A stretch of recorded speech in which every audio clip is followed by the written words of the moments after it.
Hi friends, welcome back to my channel. దీపావళికి అంటే మీలో ఎంతమందికి ఇష్టం, కానీ అది ఎండలో పెట్టాలి, తీయాలి, అలా 3 days చేస్తేనే దానికి పాకం వస్తుంది. కానీ ఇది మాత్రం 1 hourలోనే సేమ్ దానిలానే ఉంటుంది టేస్ట్. ఒకసారి మీరు కూడా ట్రై చేయండి.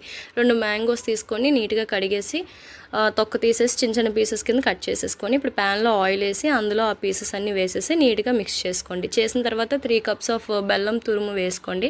మా మమ్మీ మాత్రం ఈ పెద్ద పెద్ద ముక్కలు వేసేసింది. ఇది కరుగుతుందా లేదా అని టెన్షన్కి నేను అక్కడే గరిట పట్టుకొని దాన్ని కరిగే వరకు దాన్ని తినేసాను.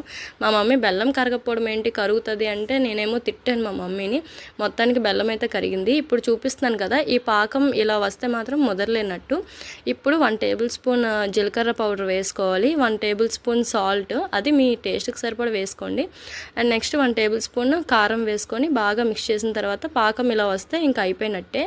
ఇప్పుడు దీన్ని సపరేట్గా చేసుకొని ఒక బాక్స్లో పెట్టుకుంటే 6 months వరకు ఉంటుంది. Please subscribe Janu's world.